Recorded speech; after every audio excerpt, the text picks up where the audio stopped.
ಓಂ ಶಾಂತಿ ಆತ್ಮೀಯರೇ, ಇವತ್ತಿನ ಕತೆ ಈ ರೀತಿಯಾಗಿದೆ.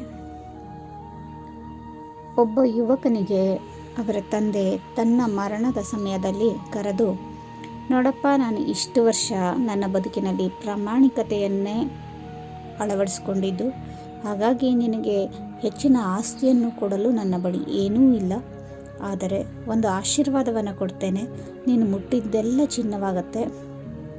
ಇದನ್ನು ನೆನಪಿಟ್ಕೊಂಡು ನೀನು ಯಾವುದೇ ಕೆಲಸಕ್ಕೆ ಬೇಕಾದರೂ ಕೈ ಹಾಕು. ನನ್ನ ಪ್ರಾಮಾಣಿಕತೆಯಿಂದಾಗಿ ಈ ಒಂದು ಶಕ್ತಿ ನಿನ್ನಲ್ಲಿ ಸದಾ ಇರುತ್ತೆ. ವರದಾನ ಎಂದು ತಿಳಿದುಕೋ ಅಥವಾ ಆಶೀರ್ವಾದ ಎಂದು ತಿಳಿದುಕೋ ಅಂತ ಹೇಳ್ತಾರೆ. ಈ ಯುವಕನಿಗೆ ಮೊದಲು ನಂಬಿಕೆ ಬರೋದಿಲ್ಲ. ಆಮೇಲೆ ಜೀವನಾಂಶಕ್ಕೋಸ್ಕರ ಅವನು ಒಂದು ತಳ್ಳೋ ಗಾಡಿನಲ್ಲಿ ತರಕಾರಿ ಮಾರಲಿಕ್ಕೆ ಶುರು ಮಾಡ್ತಾನೆ. ಅದರಲ್ಲಿ ಬಹಳಷ್ಟು ಲಾಭ ಒಂದೇ ದಿನದಲ್ಲೇ ಬಂದುಬಿಡತ್ತೆ. ಆನಂತರ ಅವನು ಅದನ್ನು ಇನ್ನೂ ಇಂಪ್ರೂವೈಸ್ ಮಾಡ್ತಾನೆ, ಒಂದು ಅಂಗಡಿ ಹಾಕ್ತಾನೆ, ಅದರಲ್ಲೂ ಲಾಭ ಬರುತ್ತೆ. ಆನಂತರ ಬೇರೆ ರೀತಿಯ ಬಿಸ್ನೆಸ್ ಮಾಡಿ ನೋಡೋಣ ಅಂತ ಮಾಡ್ತಾನೆ, ಅದರಲ್ಲೂ ಲಾಭ ಬರುತ್ತೆ. ಇವನಿಗೆ ಆಶ್ಚರ್ಯವೋ ಆಶ್ಚರ್ಯ, ನಮ್ಮ ತಂದೆಯವರು ಪ್ರಾಮಾಣಿಕತೆಯಿಂದ ಇದ್ದುದಕ್ಕೆ ಇಷ್ಟೊಂದು ಶಕ್ತಿ ಅವರಲ್ಲಿ ಇತ್ತಾ ಅಂತ ಅವನಿಗೆ ಆಶ್ಚರ್ಯವಾಗುತ್ತದೆ. ಆಗ ಅವನು ತನ್ನ ಭಾಗ್ಯವನ್ನು ಚೆಕ್ ಮಾಡಲೇಬೇಕು. ಅಪ್ಪ ಹೇಳಿದರೆ ಮುಟ್ಟಿದ್ದೆಲ್ಲ ಚಿನ್ನ ಆಗುತ್ತೆ ಅಂತ, ಆದರೂ ಒಂದು ಸರಿ ಟೆಸ್ಟ್ ಮಾಡೇ ಬಿಡೋಣ ಅಂತ ಒಂದು ನಿರ್ಧಾರಕ್ಕೆ ಬರ್ತಾನೆ. ಇಷ್ಟೊತ್ತಿಗಾಗಲೇ ಅವನು ಬಹಳಷ್ಟು ಶ್ರೀಮಂತನಾಗಿರ್ತಾನೆ.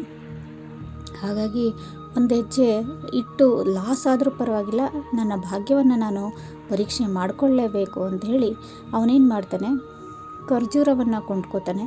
ಆ ಖರ್ಜೂರವನ್ನು ಮರುಭೂಮಿಯ ಪ್ರದೇಶಗಳಾಗಿರುವಂತಹ ಈ ಮುಸ್ಲಿಂ ಕಂಟ್ರೀಸ್ ಇರುತ್ತಲ್ಲ, ಅಲ್ಲಿ ಖರ್ಜೂರ ಹೇರಳವಾಗಿ ಬೆಳೀತಾರೆ. ಅಂಥ ಕಡೆ ಹೋಗಿ ಇಲ್ಲಿಂದ ಜಾಸ್ತಿ ರೇಟಲ್ಲಿ ಕೊಂಡ್ಕೊಂಡೋಗಿ ಅಲ್ಲಿ ಮಾರೋದು ಅಂದರೆ ಮೂರ್ಖತನ ಅಂತ ಎಲ್ಲರೂ ನಂಬಿರ್ತಾರೆ. ಅದಕ್ಕಾಗಿ ಇವನು ಅಂಥ ಕಡೆ ಹೋಗಿ ನೋಡೋಣ, ನಾನು ಇನ್ನೂ ಭಾಗ್ಯಶಾಲಿನ, ಲಾಭ ಮಾಡ್ಕೊಂಬರ್ತೀನ ನಷ್ಟ ಮಾಡ್ಕೊಂಬರ್ತೀನ ಅಂತ ಟ್ರೈ ಮಾಡಬೇಕಂತ ಅವನು ತನ್ನ ಖರ್ಜೂರವನ್ನು ತಗೊಂಡು ಹೋಗ್ತಾನೆ ಮರಳುಗಾಡಿನ ಆ ದೇಶಗಳಿಗೆ. ಅವನು ತನ್ನ ಎಲ್ಲ ಸರಕುಗಳನ್ನು ಗಾಡಿ ಮೇಲೆ ಹಾಕ್ಕೊಂಡು ಮರಳುಗಾಡಿನಲ್ಲಿ ಹೋಗ್ತಾ ಇರಬೇಕಾದ್ರೆ ಅಲ್ಲಿ ಒಬ್ಬ ಸರ್ದಾರ ಸಿಗ್ತಾನೆ. ಅಂದರೆ ಆ ಪ್ರದೇಶದ ರಾಜ. ಅವನು ತನ್ನ ಸೈನ್ಯದ ಜೊತೆಗೆ ಏನನ್ನೋ ಮರಳಲ್ಲಿ ಹುಡುಕ್ತಾ ಇರ್ತಾನೆ. ಇವನ್ನೆಲ್ಲ ಸರಕನ್ನು ತೆಗೆದುಕೊಂಡು ಬರೋದನ್ನು ನೋಡಿಬಿಟ್ಟು, ಯಾರಪ್ಪ ನೀನು, ಇಲ್ಲೇನು ಮಾಡೋಕ್ಕೆ ಬಂದಿದೀಯಾ ಅಂತ ಕೇಳ್ತಾರೆ. ಇವನು ತನ್ನ ವೃತ್ತಾಂತವನ್ನೆಲ್ಲ ಹೇಳ್ತಾನೆ. ಹೀಗೆ ನಾನಿಲ್ಲಿ ಮಾರಲಿಕ್ಕೆ ಬಂದಿದ್ದೀನಿ ಅಂತ ಹೇಳ್ತಾನೆ. ಅವನಿಗೆ ಆಶ್ಚರ್ಯ ಆಗುತ್ತೆ. ಖರ್ಜೂರವನ್ನು ಹೇರಳವಾಗಿ ಬೆಳೆಯುವಂಥ ಈ ಪ್ರದೇಶದಲ್ಲಿ ಇಲ್ಲಿ 10 ರೂಪಾಯಿಗೆ kg ಕೂಡ ಸಿಗುತ್ತೆ. ಇಂಥ ಪ್ರದೇಶದಲ್ಲಿ ನೀನು ಅಷ್ಟು ಕಾಸ್ಟ್ಲಿಯಾಗಿ ಕೊಂಡ್ಕೊಂಡು ಬಂದು ಇಲ್ಲಿ ಮಾರ್ತೀನಿ ಅಂತೆಲ್ಲ, ನಿನಗೆ ನಷ್ಟವಾಗುತ್ತೆ ಅಂತ ನಿನಗೆ ಗೊತ್ತಾಗಲಿಲ್ವಾ ಅಂತ.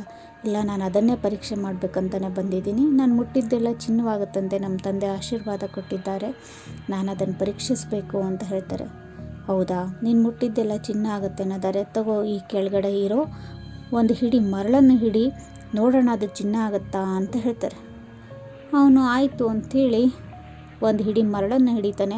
ಅದರಲ್ಲಿ ಒಂದು ಉಂಗುರ ಸಿಕ್ಬಿಡತ್ತೆ.